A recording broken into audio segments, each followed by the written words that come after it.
욕구가 없으면 죽지만 욕망이 없으면 지름신같이 삶의 재미가 없달까요? 뭔가 억지로 영해 보이려 하기보다는요, 내 나이에 맞는 투명함을 유지하는 것이 더 중요할 것 같습니다. 우리가 상대방에게 친절을 베풀 때도요, 내가 이만큼 스윗해라는 욕망을 드러내는 게 아니라 적당한 거리를 두는 여백의 미가 필요합니다.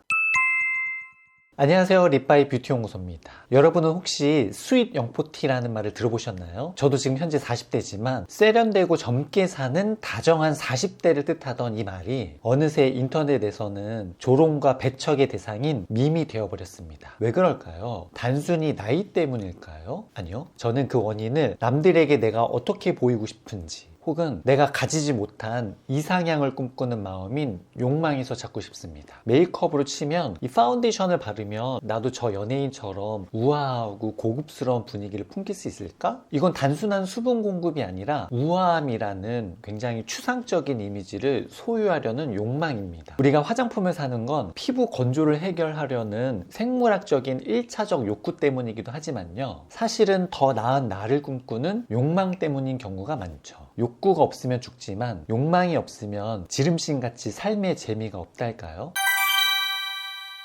립바이님, 솔직히 좀 씁쓸해요. 요즘 40대들 보면 젊어 보이려 애쓰지 마라, 그게 제일 추하다는 냉소적인 반응이 많거든요. 억지로 어린 친구들 유행어 쓰고 어떻게든 오빠, 언니 소리 들으려는 그 모습이 세련된 배려라기보다 자기만족적인 욕망처럼 느껴져서 그런 게 아닐까요? 날카로운 지적입니다. 철학적으로 보면 이건 경계의 문제예요. 프랑스 철학자 줄리아 크리스테바가 말한 아브젝시옹은 내가 아닌 것을 밀어내는 것뿐만 아니라 있어야 할 자리에 있지 않고 경계를 침범하는 것에서 느끼는 불쾌감을 말하기도 하죠. 한번 예를 들어 볼까요? 40대는 기성세대의 무게감과 젊은 세대의 감각을 잇는 가교 역할을 좀 해야 하는데, 자신의 나이를 아브젝시옹 부정하고 20대의 영역으로 무리하게 침범을 하면 젊은 세대는 본능적으로 불쾌감을 느껴요. 저 사람은 왜 저기 있지? 왜 우리인 척하지? 라는 거부감이 생기는 거죠. 이게 바로 영포티가 혐오의 대상이 되는 심리적 메커니즘입니다.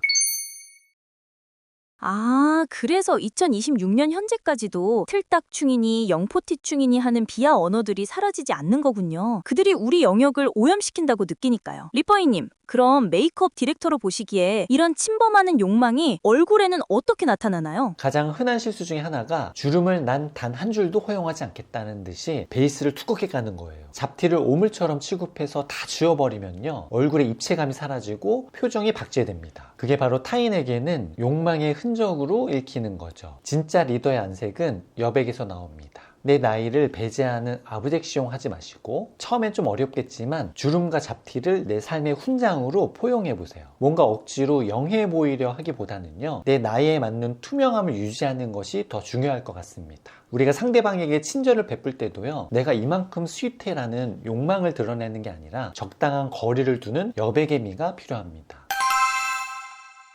결국 잘 늙는다는 건 내 안의 욕망을 투명하게 다스리고 타인의 경계를 존중하는 거였네요. 원장님, 마지막으로 우리 시대의 어른이 되고 싶은 구독자분들께 한마디 부탁드려요. 스윗함은 내가 주장하는 게 아니라 타인이 인정해주는 결과물입니다. 거울 속에 나를 너무 몰아세우지 마세요. 주름 한 줄을 가리는 것보다 내 눈빛에 담긴 욕심을 덜어내는 것이 먼저입니다. 나를 긍정하고 타인을 존중하는 그 안색이야말로 여러분을 진정한 리더로 만들어줄 겁니다. 저희 립바이가 응원하겠습니다.